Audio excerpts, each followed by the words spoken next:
السلام علیکم ورحمۃ اللہ وبرکاتہ۔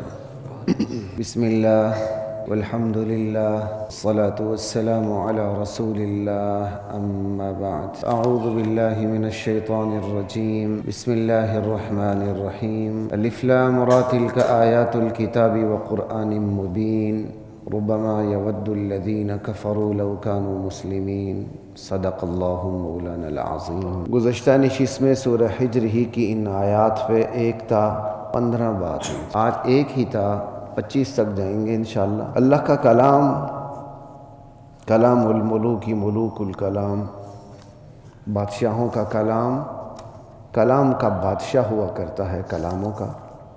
اللہ کا کلام دنیا کے تمام کلاموں کا بادشاہ ہے، بلکہ کوئی نسبت ہی نہیں اللہ کے کلام اور مخلوق کے کلام۔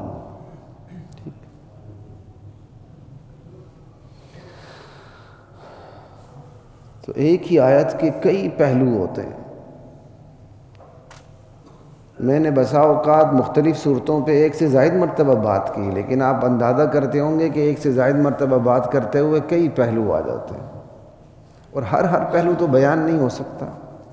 اس کے عجائبات تو، اس کے خزانے تو قیامت تک ختم نہیں ہو سکتے۔ تو 1 تا 15 تو میں نے بیان کر دیے تھے پہلا رکوع، لیکن کچھ مجھے تشنگی محسوس ہوئی کہ کچھ چیزوں پہ مزید اشارات ہونے چاہیے، وضاحت ہونی چاہیے۔ تو اختصار کے ساتھ پہلے رکوع پہ کچھ وہ باتیں عرض کر دیتا ہوں جو میں نے پہلے نہیں کی یا وضاحت کے ساتھ نہیں کی، پھر انشاءاللہ اگلے رکوع پہ 16 سے لے کر 25 تک بات ہوگی۔ تلک آیات الکتاب و قرآن مبین، یہ اللہ کی کتاب کی آیات ہیں، قرآن مبین کی آیات ہیں۔ مبین پہ الحمدللہ کھل کے ہم نے بات کر لی تھی کہ مبین قرآن کریم کی وہ صفت ہے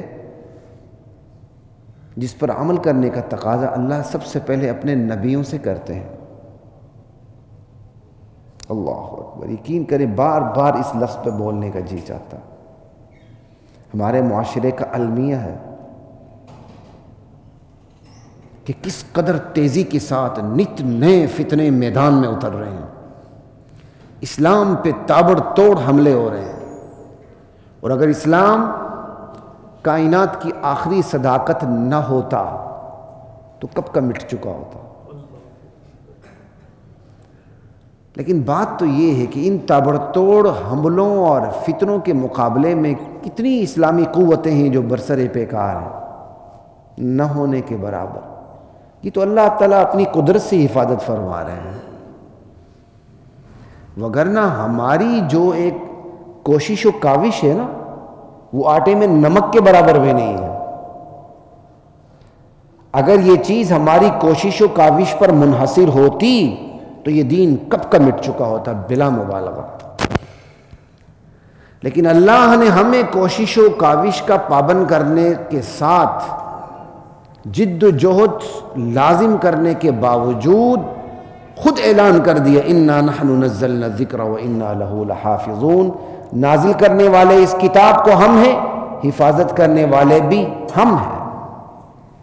اور یہ اس دور میں دعویٰ کیا جس دور میں مسلمان انگلیوں پہ گنے جا سکتے تھے، کشتی کے سوار تھے، اسلام کی کشتی ڈاواڈول تھی، اور یہ کوئی پریس اور ذرائع ابلاغ کچھ بھی نہیں تھا، سینوں سے منتقل ہوتے ہوئے قیامت تک کے لیے یہ محفوظ۔ مبین پہ جو میں نے ایک بات کرنی ہے آپ کے ساتھ، کھل کے بیان کر، ایک بات تو کھول کے رکھ دینا، تخلقوا باخلاق اللہ، خدائی اخلاق اپنانے کی ضرورت ہوتی ہے۔ خدا جن اخلاق کا مالک ہے نا، مخلوق ان کو کاپی کرنے کی کوشش کرے۔ اللہ سخی ہے، بندہ سخاوت سے کام لے۔ اللہ جب بات کرتے ہیں تو ایچ پیچ نہیں رکھتے، اللہ کی باتیں زمانہ نہیں ہوتی، ہوا کا رخ جدھر ہو جائے بات بھی ادھر ہی نکل جائے، ایسا نہیں ہوتا۔ یہی تقاضا عوام سے بھی ہے۔ عوام اپنا مدعا بیان کریں کسی سے بھی، باپ اپنے بیٹے سے کرتا ہے، بیٹا باپ سے کرتا ہے، دوست دوست سے کرتا ہے، ماتحت بالا سے کرتا ہے، بالا ماتحت سے کرتا ہے، کوئی بھی زندگی میں جن دو افراد کا آپس میں تعلق ہوتا ہے ایک سے زائد کا، وہاں بات اشاروں کنایوں میں نہیں ہونی چاہیے۔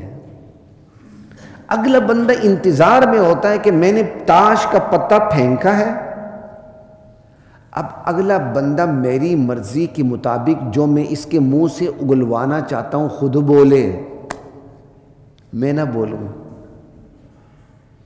یہ اچھی عادت نہیں ہے۔ ہاں بسا اوقات کچھ ایکسیپشنل باتیں ہوتی ہیں، بندہ اگلے کے احترام میں نہیں بولتا یا کوئی اور بات ہوتی ہے، وہ ایکسیپشنل کیس ہے، وہ استثنائی صورتیں، ان پہ بات نہیں ہو رہی۔ عمومی طور پہ یہ بات ہو رہی ہے کہ ہماری عوام کی بہت بڑی تعداد کے اندر یہ قصور ہے، وہ ایک دوسرے کے ساتھ بھی بات کھل کے نہیں کرتے، وہ ایسی بات کرتے ہیں کہ یار جو میں کہہ رہا ہوں نا اگلا خود ہی بولے۔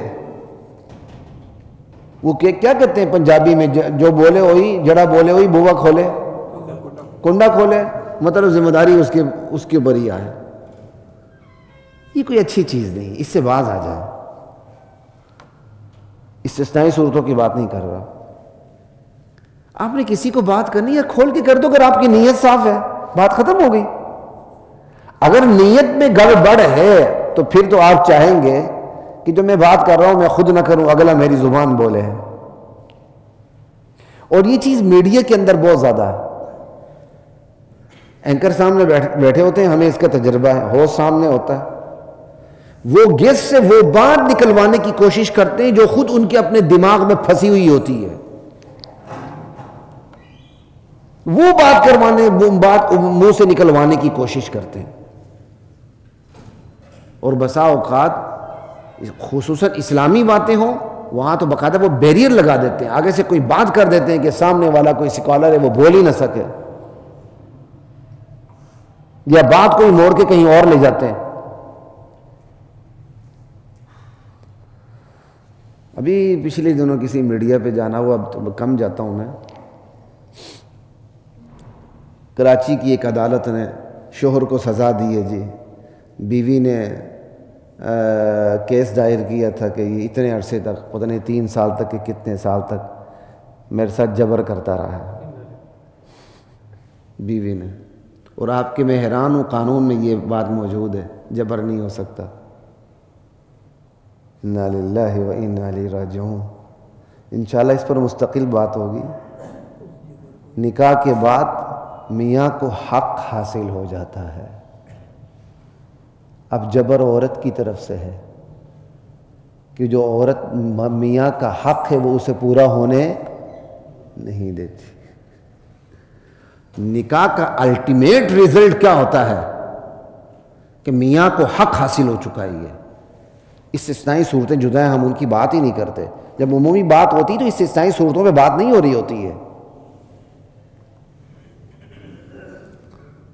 نکاح کا تو الٹیمیٹ ریزلٹ یہ ہے کہ میاں کو حق حاصل ہو جاتا ہے مباشرت کا، جماع کا۔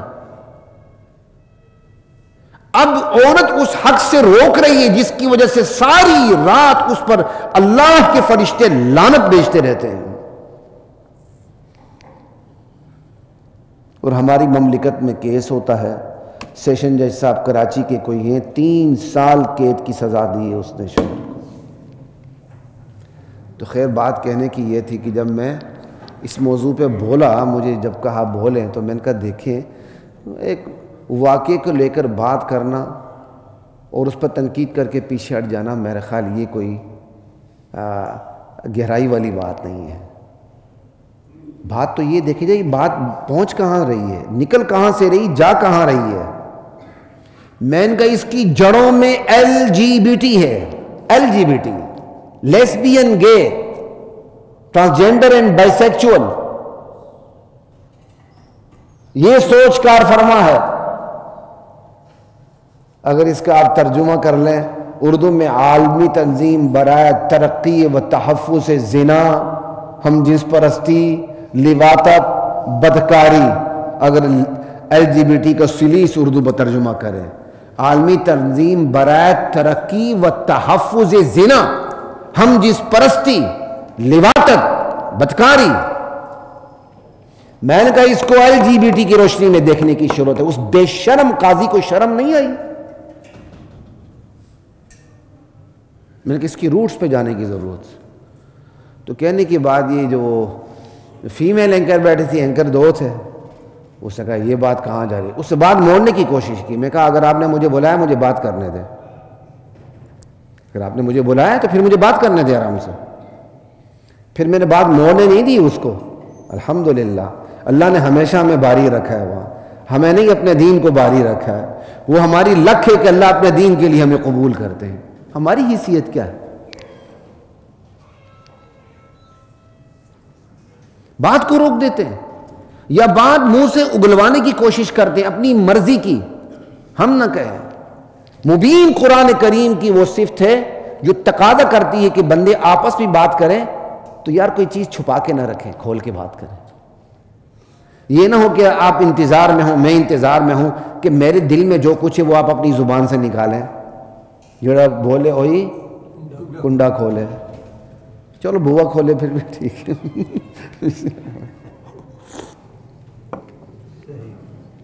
لا الہ الا اللہ۔ اور مبین بات واضح کرنا، ہمارے معاملات بھی واضح نہیں ہوتے۔ دکاندار چیز بیچ رہا ہوتا ہے، عیب چھپا رہا ہوتا ہے۔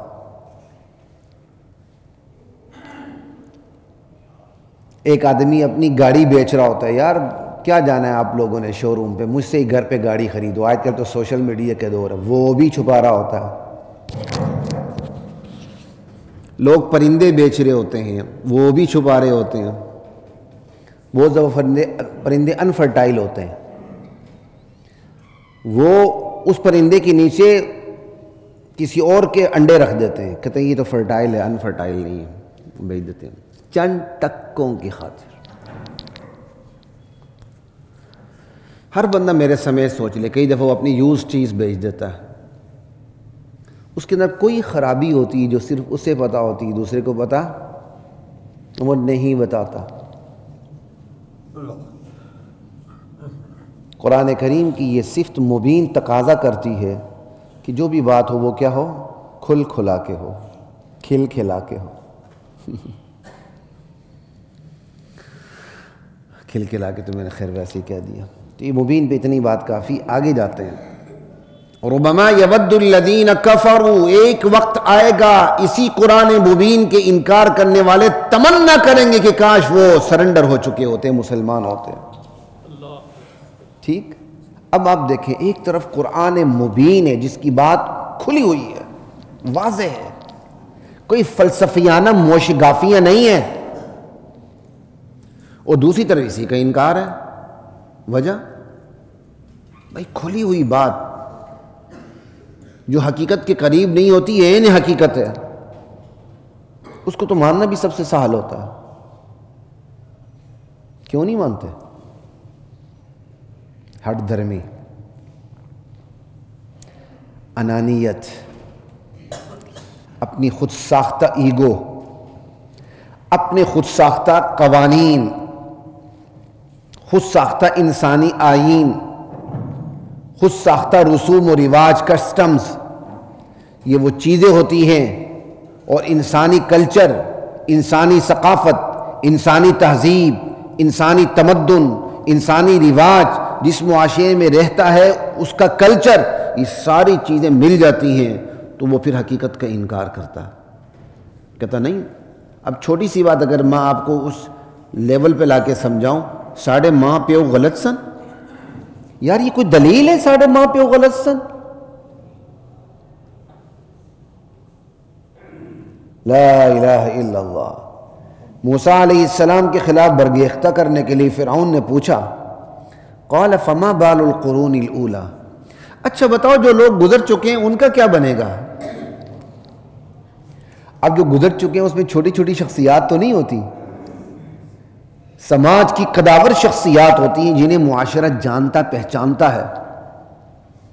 اب وہ ایک اور طریقے سے حملہ کرنے لگا تھا موسیٰ علیہ السلام پہ۔ اب موسیٰ علیہ السلام ان قداور شخصیات پہ جب تنقید کریں گے تو معاشرہ ان کے خلاف کھڑا ہوگا۔ موسیٰ علیہ السلام نے اس کی اس چالاکی کو بھانپتے ہوئے کہا علمها عند ربی فی کتاب لا یضل ربی ولا ینسا، ان کے علم اللہ کے پاس ہے، کتاب میں ہے، اللہ بھولتا نہیں، پتہ ہے جیسے اعمال ہوں گے ویسا سلوک ہوگا۔ لا الہ الا اللہ اللہ اکبر۔ تو بات کس پہ ہو رہی تھی؟ کفر و مبین سے تو آگے چلے گئے تھے، انکار پر، ہٹ درمی۔ کفر کی یہ وجہ ہوتی ہے، بندہ جس رواج میں جس ماحول میں پلتا ہے نا، اسی ماحول کے مطابق اس کی سوچ پروان چڑھتی ہے۔ وہ سوچ حق کی قبولیت میں آڑے آ جاتی ہے۔ اگر حق کی قبولیت کے لیے راستہ ہموار کرے تو اس سے تو بہترین کوئی ثقافت ہی نہیں ہے نا۔ لیکن اکثر اوقات ایسا ہوتا ہے کہ بندہ جس ماحول میں پرورش پاتا ہے، وہ ماحول، وہ کلچر، وہ ثقافت، وہ تہذیب، وہ تمدن آڑے آ جاتا ہے حق کی قبولیت میں۔ یہ ہے کفر۔ اس پہ بھی بات ہو گئی۔ اگلی بات، لو کانوا مسلمین، کاش ہم مسلمان ہوتے، کاش ہم دنیا میں سر تسلیم خم کر چکے ہوتے۔ یہ لفظ مجھے اور آپ کو مراقبے کی دعوت دیتا ہے، سوچ بچار کی دعوت دیتا ہے، غور و فکر کی دعوت دیتا ہے۔ میرے سمیت ہر بندہ کوشش کرے رات سونے سے پہلے 5 منٹ کے لیے مراقبہ ضرور کر لے، سوچ بچار ضرور کر لے کہ آج اس نے دن میں کیا کیا اور کیا کرنا چاہیے تھا۔ بعض کاموں پہ خوشی ہوگی، بعض کاموں کے بارے میں اسے فکر ہوگی، بعض کاموں کے بارے میں اسے شرمندگی ہوگی۔ جب شرمندگی ہوگی تو التوبۃ الندامہ، توبے کا تو آغاز ہی شرمندگی سے ہے، سمجھے؟ تو یہ بہت سی ایسی چیزیں ہوتی ہیں۔ اب یہ جو ہے نا، اللہ تعالیٰ متوجہ کر رہے ہیں اس آیت کے ذریعے کہ ایک دن آئے گا یہ کہیں گے کاش ہم سرنڈر ہو چکے ہوتے۔ یہ تو آج سوچنا چاہیے۔ پھر ہماری ایک بہت بڑی تعداد بہرا روی کا شکار اس لیے کہ وہ اپنی جان کے لیے 5 منٹ نکالنے کو تیار نہیں ہے۔ وہ نماز بھی روٹین ورک، اس نے نماز کو روٹین ورک بنا لیا ہے۔ آیا اللہ اکبر، ٹھونگے ماری، چلے گئے۔ یار تھوڑا سا سوچ بھی لو، وہ جو آپ کو نماز کا وقت ملا ذرا سوچ لیں کیا کرنا چاہیے تھا اور کیا کیا۔ کل منہ سے یہ نہ نکلے لو کانوا مسلمین، لو کننا مسلمین، کل ایسا ہمارے منہ سے نہ نکلے۔ تو یہ آیت مراقبے کی دعوت دیتی ہے۔ ٹھیک، آگے چلتے ہیں۔ آگے لفظ ذرہم یأکلوا ویتمتعوا، میرے نبی آپ نے بہت ان کو پر تبلیغ کر لی، اب یہ نہیں مانتے نا، چھوڑ دیں ان کو ان کی حالت پر۔ یأکلوا ویتمتعوا، جانوروں کی طرح کھائیں پئیں، مزے کریں، عیش کریں۔ ویلہم الامل فسوف یعلمون، ان کی لمبی لمبی امیدیں ان کو غفلت میں ڈالے رکھیں، ان قریب ہی جان جائیں گے۔ فسوف یعلمون۔ اب اس پر تھوڑا سا غور کیجیے گا، اللہ کے نبی کہہ رہے چھوڑیں ان کو، اور آگے یہ نہیں کہا چھوڑیں ان کو، اب اللہ کے دین کو نہیں مانتے تو یہ کہا کیا کہتے ہیں، ان کو کچھ بھی نہیں ملے گا، 2 روٹی بھی نہیں ملیں گی۔ اللہ جھنجھوڑنے کے لیے کہا سالی بھی ڈال دیتے ہیں، اللہ جھنجھوڑنے کے لیے روٹی کم بھی کر دیتے ہیں، لیکن اللہ جھنجھوڑنے کے لیے روٹی زیادہ بھی کر دیتے ہیں۔ بندہ جھنجھوڑنے پر سمجھتا نہیں تو اللہ دنیا کے دروازے کھول دیتے ہیں۔ قرآن کی دیگر آیات بتاتی ہیں خدا کے انتقام کا طریقہ بہت مختلف ہے۔ اول اللہ تھوڑا کھینچتے ہیں، کھچنے پر بھی بندہ چکنا نہ ہو تو دروازے کھول دیتے ہیں، اور بندہ سمجھتا ہے دیکھا میں غلط ہوتا تو مجھے یہ کیوں ملتا، وہ پھر اس پر وہ خوشحالی کے دروازے کھلتے ہیں کہ وہ بدمست اور خرمست ہو جاتا ہے، پھر اللہ تعالیٰ فوراً دبوچ لیتے ہیں تو اس کی چوں نہیں نکلتی۔ ایک موضوع رہ گیا مجھ سے، جتنی بھی سیاسی پارٹیاں تھیں ان کی منشور کو لے کر بات کرنی چاہیے تھی۔ اللہ کبھی موقع دے تو ان کے ایک ایک منشور کو پکڑ کر ایک سیاسی پارٹی کا پوسٹ مارٹم کرنا ہے انشاءاللہ، اللہ توفیق دے۔ میں نے نیت کی ہوئی، اللہ مجھے توفیق دے۔ ان کے منشور کے اندر جو دجالی قوتوں کو خوش کرنے کی جو چیزیں موجود ہوتی ہیں نا، اس پہ بات کروں گا انشاءاللہ، ایک ایک پارٹی کے انشاءاللہ۔ ملک کی 3 بڑی پارٹی کو منشور کو تو لے کے ہی بات کرنی ہے، ان تینوں کا پوسٹ مارٹم کرنا ہے انشاءاللہ، اللہ تعالیٰ توفیق دے۔ لا الہ الا اللہ واللہ اکبر. عوام سے کہتے کیا ہیں، منشور میں رکھتے کیا ہیں، پھر وہ منشور بھی ماشاءاللہ انگلش میں، تاکہ اصل آقا خوش ہو. پرواہ نہ کرو، ہم تمہاری امیدوں پہ پورا اتریں گے، ٹرانسجینڈر کو پورے حقوق دیں گے.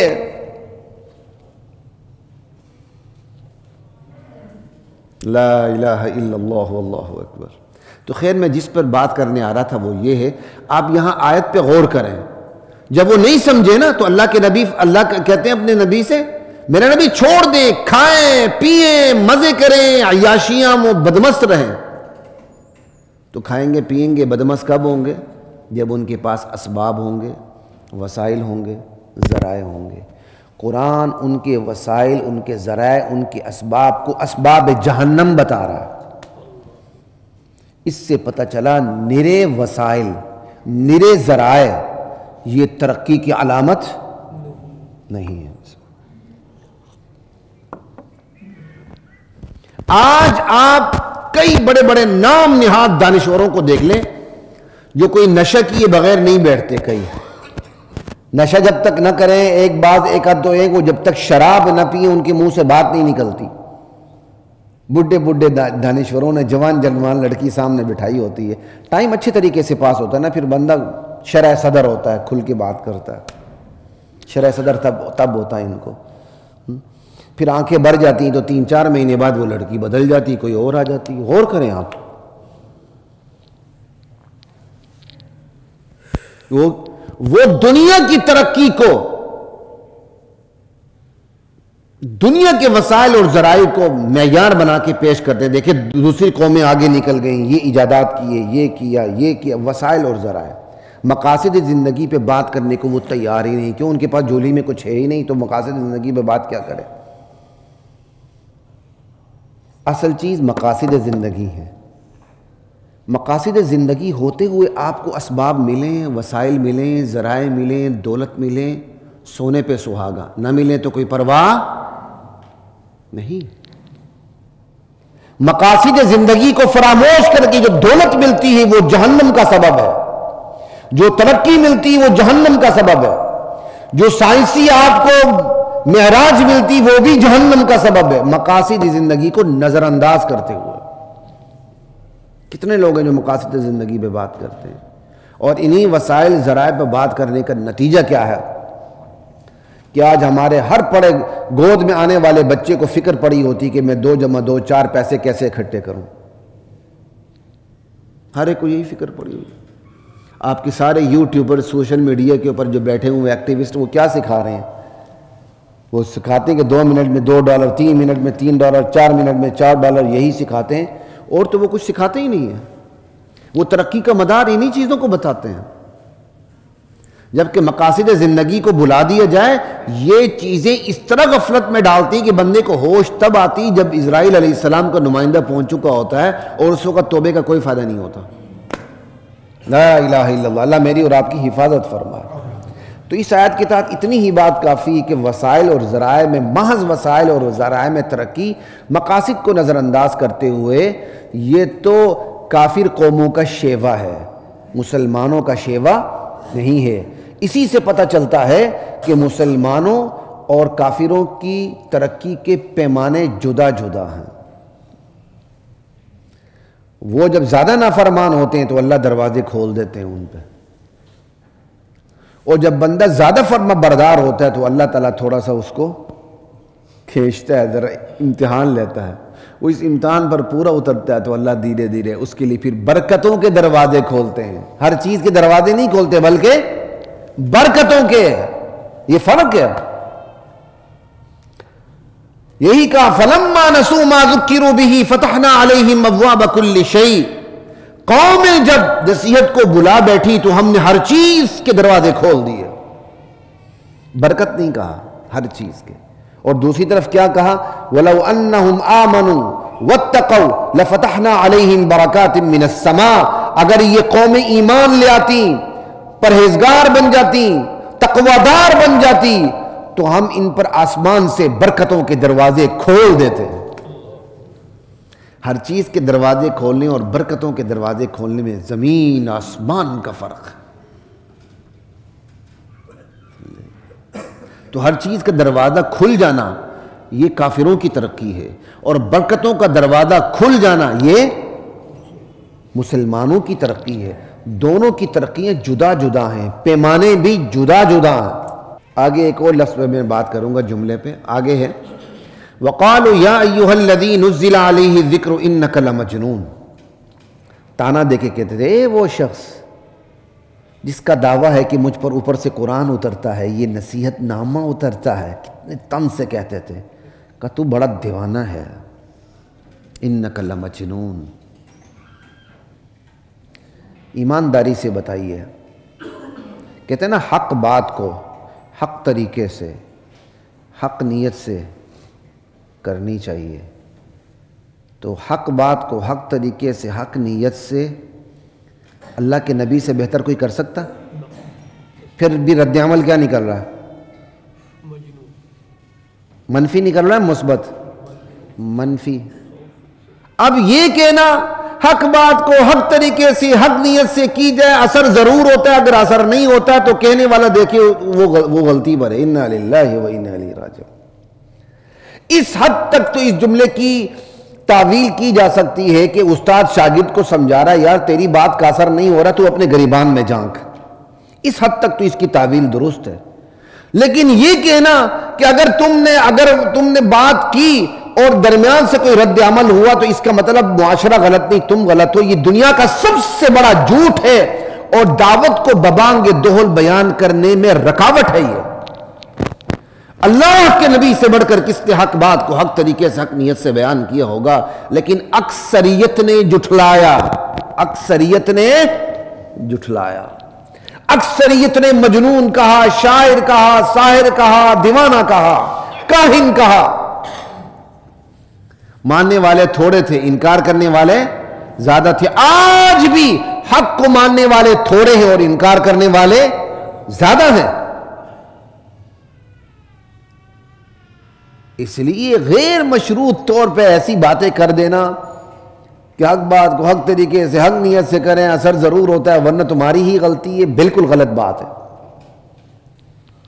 ایسے لوگ اپنے آپ کو بچوں والی تسلیاں دیتے ہیں، اس لیے وہ ہر وقت میٹھی میٹھی باتیں کرتے ہیں تاکہ کوئی الجھے ہی نہ ان کے ساتھ. دین کی بات واقعی میٹھی ہوتی ہے بشرطے کہ سمجھ میں آ جائے، اور دین کی بات سمجھ میں نہ آئے نا، اس سے کڑوی بات دنیا میں دنیا میں کوئی ہوتی ہی نہیں ہے اگر سمجھ میں نہ آئے تو. میرا جسم میری مرضی والوں کو یہ دین سمجھ میں آ سکتا ہے؟ ایمانداری سے بتائیں. آپ کسی کو کہہ دیں کپڑے پورے پہنو تو اس کو تو آگ لگ جائے گی.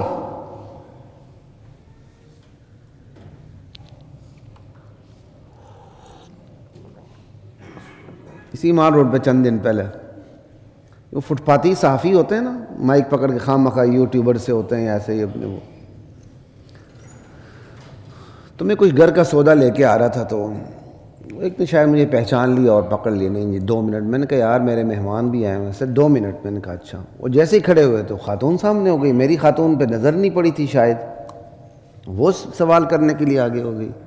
تو میں نے کہا یار میں جواب دیتے ہوئے آپ کو دیکھوں گا، کیوں اب میں میڈیا کے اندر تو نہیں بیٹھا تھا نا، وہ تو مار روڈ کی فٹ پاتھ پہ کھڑا ہوں، تو چلو اتنی سی تو مرضی ہم چلا لیں. میں کہا یار جواب دیتے ہوئے میں آپ کو دیکھوں گا، ٹھیک ہے. اس مرد کو کہا جو میڈیا والے کے ساتھ ہی تھا، کہتا یہ ٹھیک ہے. تو خاتون نے مجھ سے سوال کیا، پتہ نہیں کون سے ہمسایہ ملک کا نام لیا، ویسے ہمسایہ ممالک کہا کہ یہاں عورتوں کو بڑے حقوق مل رہے ہیں، پتہ نہیں کیا. تو آپ یہاں کیا سمجھتے ہیں عورتوں کو حقوق کے حوالے سے؟ میں کہا بی بی میں آپ کو کیا جواب دوں، میں تو سمجھتا ہوں یہاں مردوں کو حقوق کی ضرورت ہے. یہاں کا مرد بڑا مظلوم ہے، یہاں کے مردوں کو حقوق دلوا دیں آپ. اب میں نے بات بھی حقیقت کی اور تھوڑے سے لطیفے والی انداز اگلے کو لطیفہ ہی لگتا ہے نا، جس طرح آپ بھی مسکرا رہے ہیں، اور یہ حقیقت بھی ہے. یہ تو حقیقی لطیفہ ہے نا، کوئی چٹکلا تو نہیں ہے. ہم کوئی نرگولی تو نہیں بیٹھے ہوئے ہیں نا یہاں لا کے کوئی چٹکلے مارے کیا کہتے ہیں ادھر ادھر کی کہانیاں بیان کریں. وہ نرگولی ہے نرگولی ہے پتہ نہیں. لا الہ الا اللہ. میں نے کہا یہاں کے تو مردوں کو حقوق کی ضرورت ہے. وہ آپے سے باہر ہو گئے جی, آپے سے باہر. میں نے کہا بی بی سوال کیا ہے نا, جواب سننے کی ہمت کریں. دیکھیں کوئی بندہ ایگری کرتا ہے ڈس ایگری کرتا ہے وہ ایک الگ بات ہے. جب آپ نے سوال کیا تو میرا ٹائم لے رہے ہیں تو آپ جواب سنیں. اب وہ اتنی میرا جسم میری مرضی کی مالک تھی کہ وہ خاتون وہ چڑیل بات سننے کو تیار ہی نہیں تھی.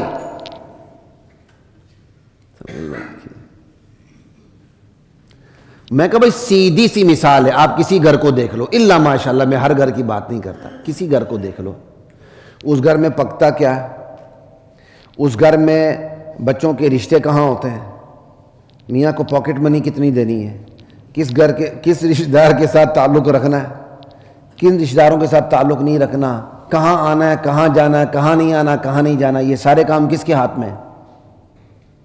بیوی کے ہاتھ میں. میں کہا مرد کے ہاتھ میں تو مسئلہ کشمیر ہے. میں کہا یاد کرو مرد مظلوم ہے اور آپ کہہ رہی کہ عورت کو حقوق ملے. یہاں تو عورتوں کو بڑے حقوق ہے, پتہ نہیں عورتوں کو حقوق ہے کہ نہیں, یہ میں نے خیر خواہ نہیں, جو مضمون ہے وہ آپ کو بتا رہا ہوں. اسے اور آگ لگ گئی, اچھا آپ عورت کو گھر بٹھانا چاہتے ہیں یہ وہ. اور میں نے کہا بی بی گھر بٹھانے کا آپ مطلب کیا لیتی ہیں کہ عورت کو آپ نے گھر بٹھا دیا؟ گھر بٹھانے کا مطلب کیا ہے؟ یعنی گھر بٹھانے کا الٹیمیٹ یہ رزلٹ کیا لیتے ہیں کہ وہ بیچاری ٹانگ پہ ٹانگ رکھ کے فالتو بیٹھی ہوئی یا وہ قید کیا کہتے ہیں عمر قید کی سزا کاٹ رہی ہے. گھر بٹھانے کا مطلب کیا ہے؟ ہاں اب عورت کو گھر بٹھانا چاہتے. میں کہا بی بی بات سنو, گھر کے اندر اس نے بچے پیدا کرنے, بچے پالنے, نسل نو کی تربیت کرنی, یہ چھوٹا کام ہے کہ گھر بٹھائیں. اچھا اب آپ یہ کہتے ہیں کہ عورت بچے پیدا کرے, یہ کرے وہ کرے. میں کہا اور کیا, عورت کو تو اصل کام یہ ہے کہ بچے پیدا کرے, ان کی تربیت کرے, نسل نو کی تربیت کرے, مستقبل کی نسل تیار کر کے میدان میں اتارے. اس کا اور کام کیا ہے؟ یہی تو اصل کام ہے. وہ جناب علی جو بدتمیزی پہ اتر آئی. میں کہا بی بی دیکھو طریقے سے میری بات کو درمیان میں آپ مجھے انٹرپٹ نہ کریں, مجھے جواب دینے دیں. اب مجھے بھی جواب دیتے ہوئے مزہ آ رہا تھا, میں نے بھی جان نہیں چھوڑی.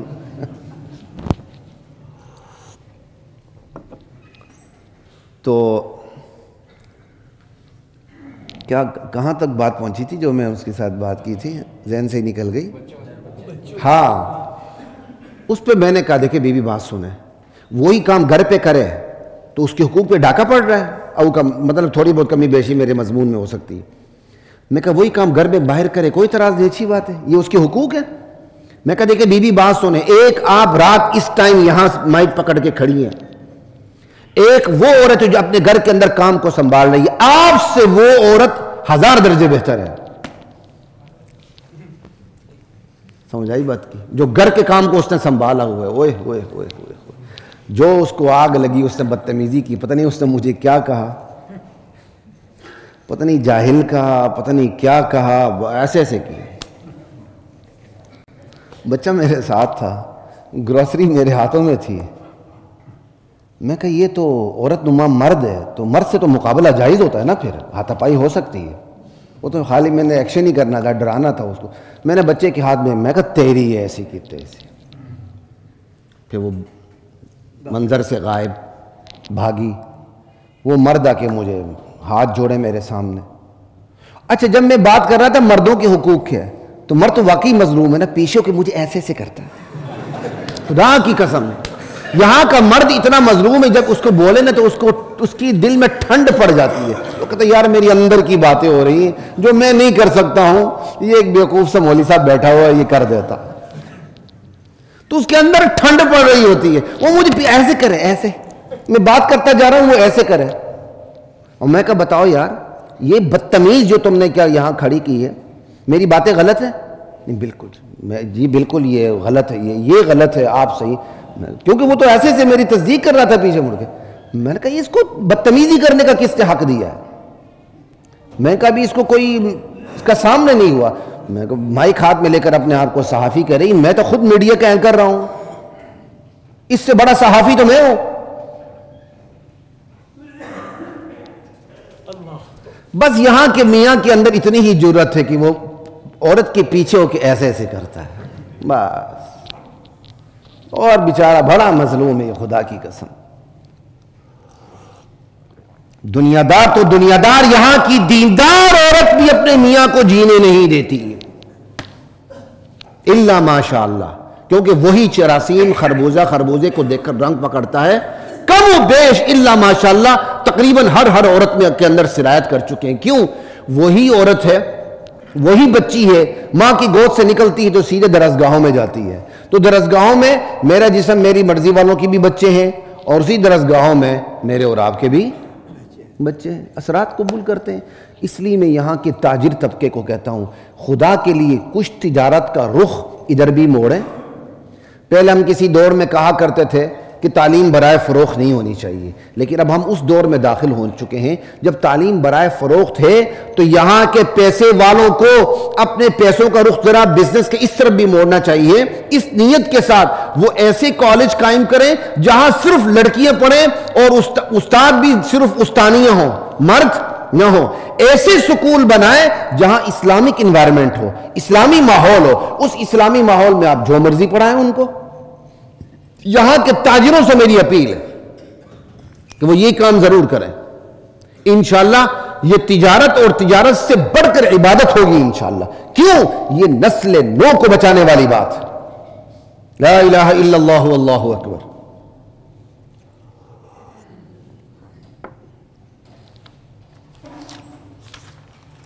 آگے چلتے ہیں۔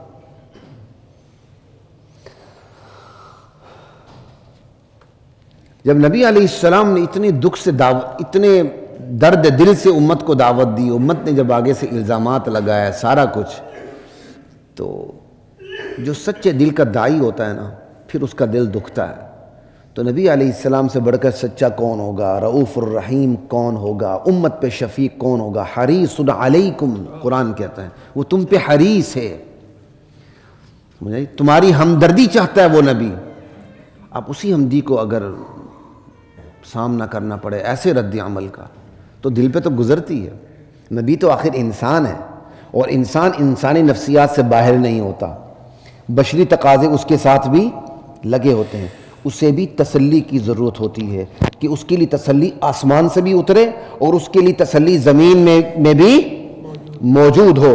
آسمان سے تسلی اترتی میرے نبی، وَلَقَدْ أَرْسَلْنَا مِن قَبْلِكَ فِي شِيَعِ الْأَوَّلِينَ، ہم نے آپ سے پہلے بھی رسولوں کو بھیجا ہے امتوں میں، جو بھی رسول آیا ہے بدبختوں نے اس کے ساتھ مذاق ضرور کیا ہے، اس کی تعلیمات کے ساتھ ٹھٹا ضرور کیا ہے۔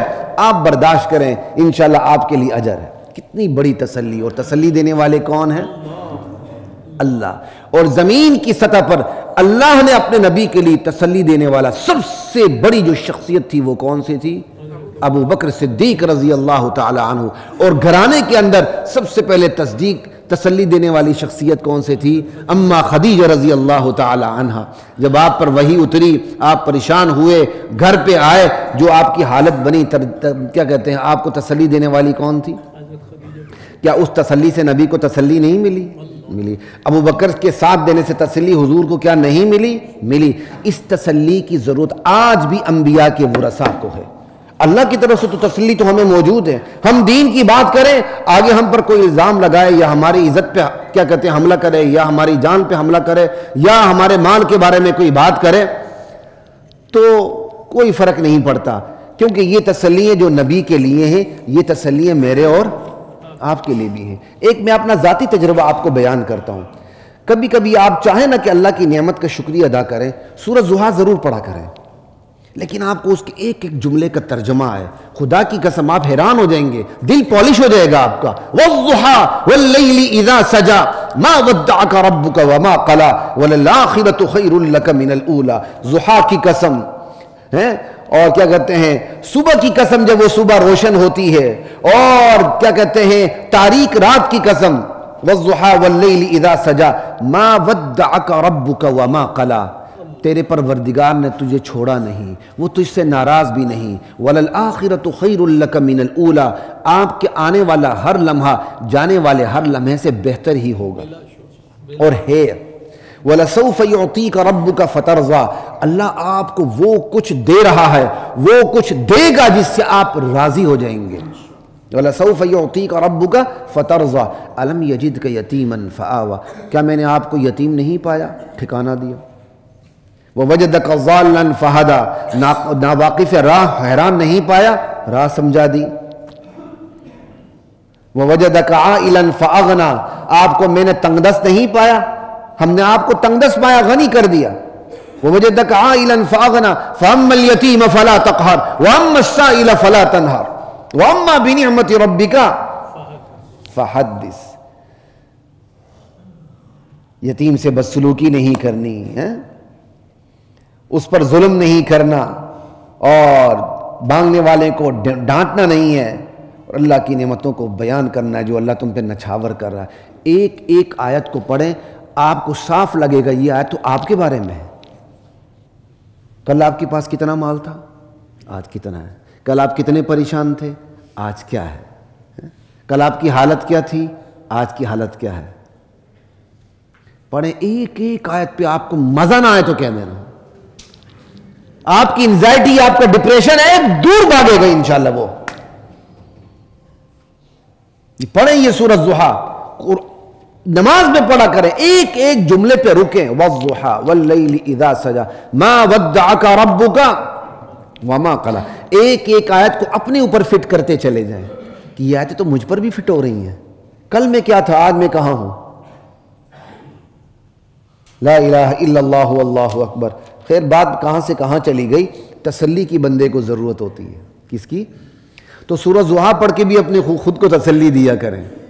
اللہ کے تسلیوں کی ضرورت ہے، ہمارے پاس پورا قرآن موجود ہے، لیکن زمین کے اندر بھی تسلی کی ضرورت ہوتی ہے۔ امام الانبیاء ہوتے ہوئے، بعد از خدا بزرگ توئی قصے مختصر ہوتے ہوئے بھی بندوں میں بھی تسلی کی ضرورت تھی۔ اللہ نے تسلی کے طور پر اماں خدیجہ دی، اللہ نے تسلی کے طور پر ابوبکر صدیق دیا، عمر فاروق دیا، عثمان غنی دیا، علی مرتضیٰ دیے، سارے صحابہ دیے۔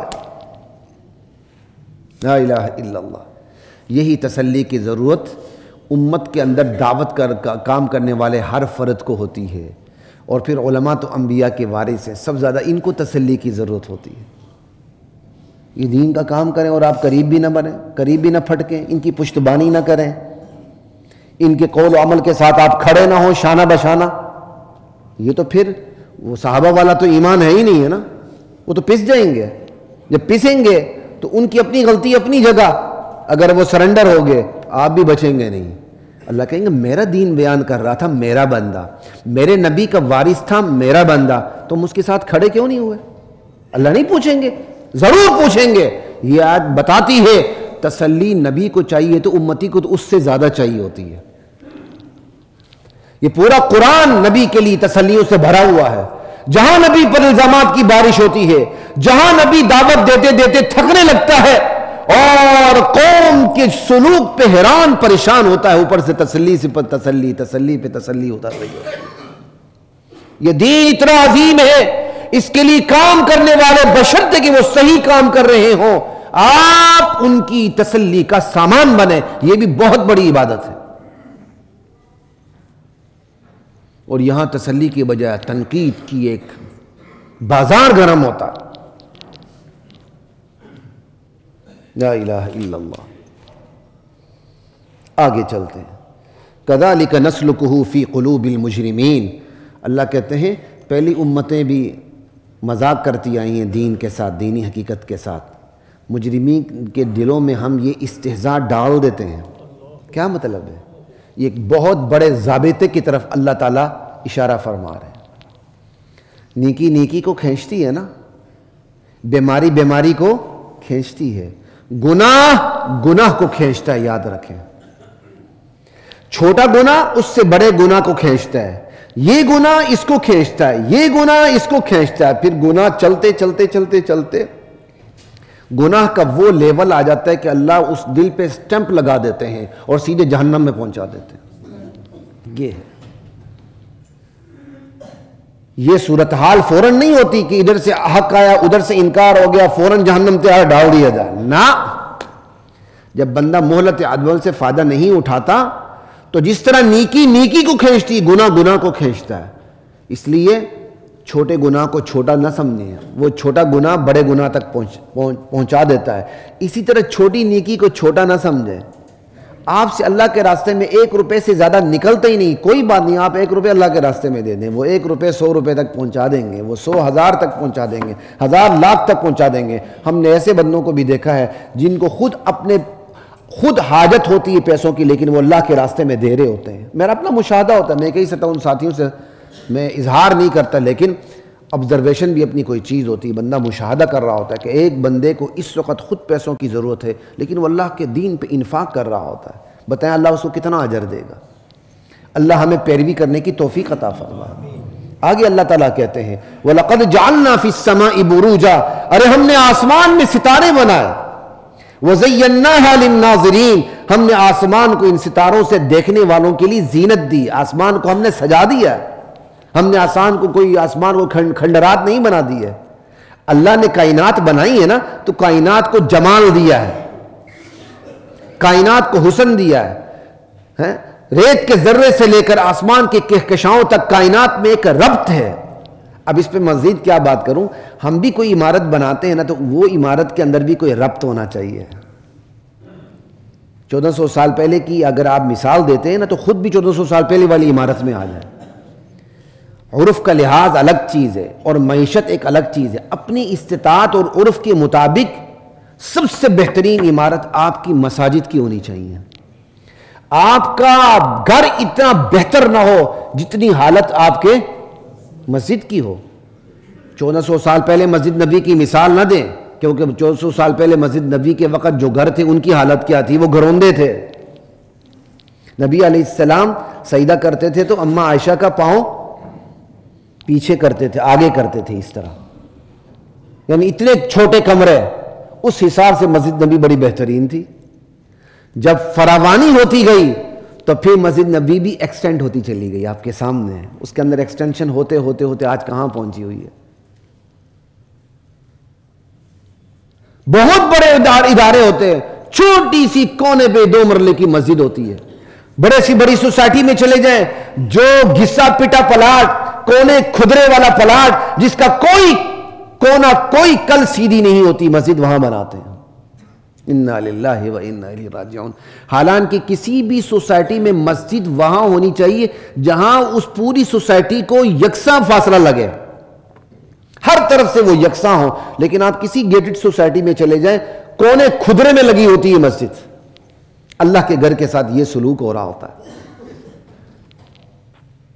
اور ہم نے اللہ والوں کی پہچان یہ بنائی ہے، بس ٹھیک ہے ایسے ہی جیتے ہیں. بٹن اوپر سے نیچے ہوتا ہے، نیچے والا بٹن اوپر ہوتا ہے، کف پہ کوئی بٹن نہیں ہوتے ہیں.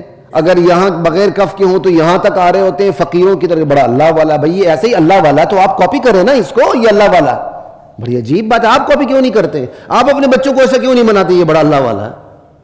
اللہ والے کی بڑی عجیب آپ نے نشانی بتائی ہے.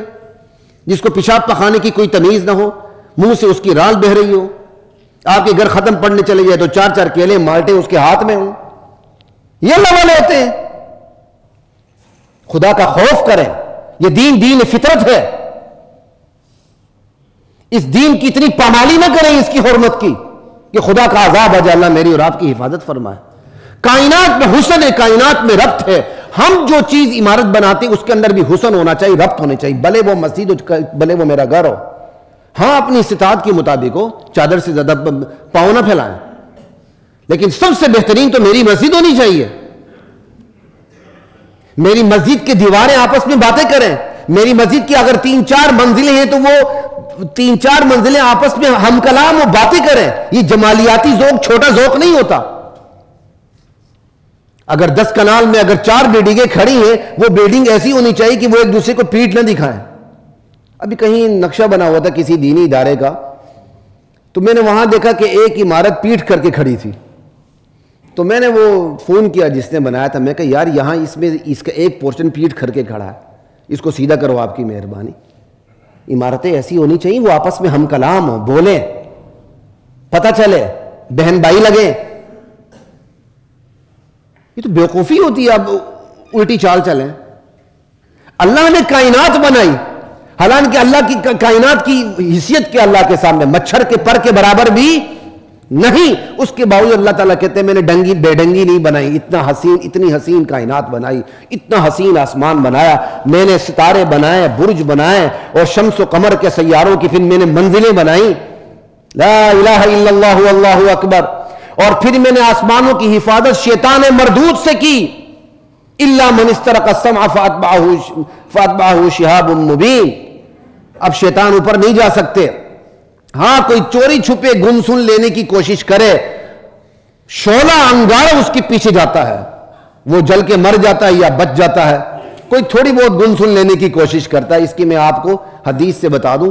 حدیث میں ہے صحیح بخاری 4701 حدیث نمبر ہے، جا کے کھولیے گا، گوگل کیجیے گا، آپ کے سامنے وہ حدیث آ جائے گی. کہ حدیث صحیح بخاری کی کہ ہوتا یہ ہے کہ اللہ تعالیٰ جب آسمان میں کائنات میں کوئی فیصلہ فرماتے ہیں اور فرشتوں کو جب پتہ چلتا ہے اس فیصلے کا تو عاجزی سے وہ اپنے پر مارتے ہیں، اور ان پروں کی آواز ایسی آتی جیسے کسی چکنے پتھر پر آپ زنجیر ماریں. اور جب ان کا خوف دور ہوتا ہے تو وہ مقرب فرشتوں سے پوچھتے ہیں کہ ماذا قال ربکم، پروردگار نے کیا ارشاد فرمایا ہے؟ مقرب فرشتے جواب دیتے ہیں پروردگار نے جو ارشاد فرمایا ہے سچ فرمایا ہے، وہ تو بلند و برتر ہے، وہو العلی الکبیر. پھر اللہ کا ارشاد فیصلہ اوپر سے نیچے تک سب کو سنا دیا جاتا ہے. اس دوران یہ جو شیطان ہوتے ہیں ایک دوسرے پر سوار ہو کے اوپر تک پہنچے ہوتے ہیں، فرشتوں کا کلام سننے کی کوشش کرتے ہیں، کوئی گن سن لے لیتے ہیں. جب فرشتوں کو پتہ چلتا ہے تو پھر وہ شہاب ثاقب مارتے ہیں. شہاب ثاقب ضروری نہیں ٹوٹا ہوا ستارہ ہو، کوئی یقینی چیز نہیں، کچھ بھی ہو سکتا ہے، اس پہ میں ڈیٹیل میں نہیں جاتا. وہ ان کو لگتا ہے تو مر جاتے ہیں، جل جاتے ہیں، زخمی ہو جاتے ہیں، جو بھی ہوں، یا وہ بچ جاتے ہیں. اور چونکہ وہ ایک دوسرے کے اوپر چڑھ کے اوپر گئے ہوتے ہیں، وہ جو فرشتے آپس میں بات کرتے ہیں خدائی فیصلوں کے متعلق، وہ آگے وہ ٹرانسفر کر دیتے ہیں اپنے ساتھی کو. یوں وہ چیز سیدھے زمین پہ جنات کے پاس پہنچ جاتی ہے. جنات اس کو لے کے نجومیوں اور کاہنوں کے پاس چلے جاتے ہیں جن کے وہ تابع ہوتے ہیں، ان کے کان میں وہ پھونک دیتے ہیں یہ بات ہے. اب نجومی صاحب جو بیٹھا ہوتا ہے وہ اس ایک بات کو لے کر اس کے ساتھ 100 اور باتیں کر دیتا ہے، موسمی تبصرے کر دیتا ہے. اور جب 100 باتوں میں سے ایک بات درست ہوتی ہے تو کہتا ہے 10 سال پہلے میں نے یہ نہیں کہا تھا ایسا ہوگا.